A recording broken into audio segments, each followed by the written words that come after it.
হয় আমি দুজনী জাজোৱালী, দুইজনী আকৌ স্বভাৱত সম্পূৰ্ণ ওলোটা।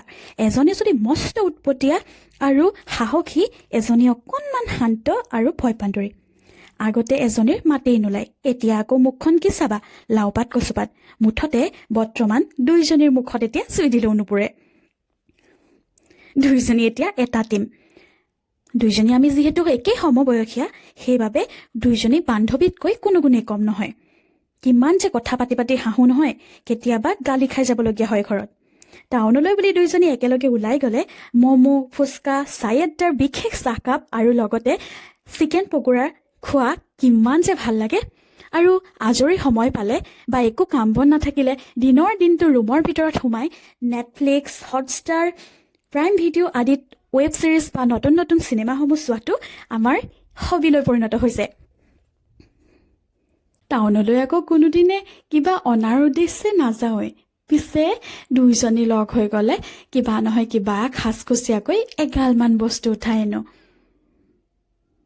আমি আকৌ কাজিয়া নলগাওঁ নহয় আকৌ দেই ৰাইজ। দুইজনীয়ে কাজিয়া লাগিলে খুব কাজিয়া লাগোঁ, কিন্তু পিছ মুহূৰ্ততে আমি ঠিক হৈ যাওঁ। বেছি সময় আমি নমতাকে থাকিব নোৱাৰোঁ। এতিয়া মেইন কথালৈ আহোঁ। আমাৰ দুইজনীৰ এই সম্পৰ্ক আৰু বণ্ডিংটো দেখি আশে পাশে থকা মহিলা সন্থা এটা নজ্বলাও নহয়। আমাৰ কি যে সমালোচনা। তেওঁলোক আকৌ মুখে মিঠা, কিন্তু পেটে মস্ত তিতা। আমাক দেখি চাগে চলি ফুৰি চায়েই হৈ থাকে। পিছে আইদেউহঁতে নাজানে যে তেওঁলোকে কৰা প্ৰতিটো সমালোচনাই আমাৰ কাণত আহি পৰেহি। আমাৰ বিষয়ে কি কি যে কয়। আমুকৰ বোৱাৰী দুজনী হেনো কাকো গুৰু গোসাঁই নামানে, যাব পিন্ধন উৰণ ষ্টাইল আৰু যে কত কি। আমি বোলে শিক্ষিত হৈও অশিক্ষিত। এতিয়া শুনক, সেই মহিলা সন্থাটোক কৈছোঁ, আমি শিক্ষিত হৈও কোনোদিনে অশিক্ষিত হোৱা নাই। ফাৰ্ষ্ট কথা, আপোনালোকে যে আমাৰ কুৰ্তি বা ড্ৰেছ পিন্ধালৈ সমালোচনা কৰিছে, আমি দুইজনীয়ে খুব ভালকৈ জানো যে ক'ত কি পিন্ধিব লাগে। নামঘৰলৈ গ'লে যিদৰে উৰণিৰ সৈতে ধুনীয়াকৈ মেখেলা চাদৰযোৰ পৰিপাটিকৈ তলচাদৰ সৈতে পিন্ধি যাওঁ, ঠিক তেনেদৰে বাৰ্থডে বা বিভিন্ন ধৰণৰ অনুষ্ঠান বা ৰেষ্টুৰেণ্ট আদিলৈ গ'লে সেই ঠাই অনুযায়ী বা পৰিৱেশ অনুযায়ী আমি যিকোনো কাপোৰ পিন্ধি যাওঁ।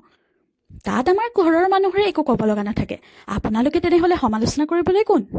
মানো নামানো সেয়া আমাৰ ঘৰৰ মানুহ আৰু আমাক যিসকলে ভালকৈ জানে তেওঁলোকে ক'ব। এটা কথা, পৰনিন্দা আৰু পৰচৰ্চা এইটো বৰ বেয়া কথা, আৰু এইবোৰ এৰিব আইদেউসকল। মুখত মিঠা মাত লৈ পেটত তিতা হোৱাতকৈ সন্মুখত কথা ক'বলৈ সাহস অকণ কৰিবচোন। আৰু এটা কথা, আপোনালোকৰ সমালোচনাই আমাক কেতিয়াও সলনি কৰাব নোৱাৰে, বৰঞ্চ আমাৰ সম্পৰ্ক আৰু অধিক শক্তিশালীহে হৈ যাব, যিহেতু শক্তিশালী আৰু হৈছেই। আৰু কৈছোঁ, আনৰ বোৱাৰী সমালোচনা কৰাতকৈ নিজৰ ঘৰখনক ঠিক কৰক, নিজৰ বোৱাৰীক নিজৰ যি হিচাপে লওক, তেতিয়াহে বোৱাৰীয়েও আপোনাক মাকৰ দৰে মৰম দিব। আৰু এটা কথা থাকিয়ে গৈছে, সেই একেগৰাকী মানুহেই তেওঁৰ নিজৰ জীয়েকে যদি ঘৰত নাইটি পিন্ধি থাকে বা তেখেতলোকৰ শহুৰেকৰ ঘৰতো যদি কুৰ্তি, নাইটি বা বিভিন্ন ধৰণৰ ড্ৰেছ পিন্ধি থাকে, তেতিয়া তেওঁ প্ৰশংসা কৰি ক'ব, আমুকৰ শাহুজনী বৰ ভাল, বা মোৰ ছোৱালীজনীৰ শাহুজনী বৰ ভাল জানানে, তাইক আকৌ ঘৰতে নাইটি পিন্ধি থাকিবলৈ দিয়ে, সেইদিনাখন তাইক জানানে কুৰ্তি আনি দিছে, নাইটি আনি দিছে।